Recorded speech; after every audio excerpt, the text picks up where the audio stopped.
আসসালামু আলাইকুম রহমতুল্লাহ। আমি কাউকে ছোট করে বলতেছি না, কাউকে বড় করে বলতে চাই না।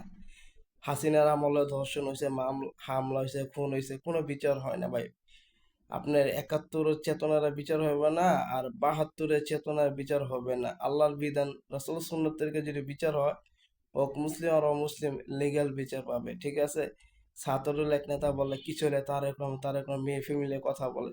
তার উদ্দেশ্যে বলতে চাই ভাই, আল্লাহ না করুক তারেক রহমানের যে একটা সেফটি বা তার মেয়ে তার ফ্যামিলি একটা সেফটি পায়, এই সেফটিটা তো জনগণ পাওয়া দরকার ছিল, পাইছে? জনগণ পায় না। এই যে সালাউদ্দিনে যেভাবে একটা সেফটি পায়, মন্ত্রী এমপিরা যে সেফটি পায়, জনগণ কি সেফটি পায়? পায় না। উত্তর আপনারা দিতে পারবেন না। তো একটা জনগণ যদি ক্ষতি, একটা মেয়ে যদি ধর্ষণ হয়, একটা মেয়ে মারা যায়, তো এই বিচারটা কার কাছে যাইব? আপনাদের কাছে যদি বিচার যায়, আপনারা তো বিচারই করতে পারবেন না। সরকার যদি না পারে, গিয়া তলে গিয়া টাকা দিয়ে দিব, এটা সমাধান করে দিব। আর আমরাও জনগণ, গুরুত্ব গুরুত্ব খাই তো খাই, আল্লাহ মাফ করুক, কিছু টাকার জন্য তার ন্যায্য বিচার ছেড়া দেয়।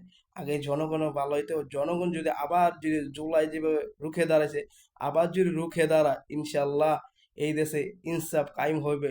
আর কখনো বাপতন্ত্র, স্বামীতন্ত্র, মেয়েতন্ত্র আর খারাপ হবে না, ইনশাল্লাহ।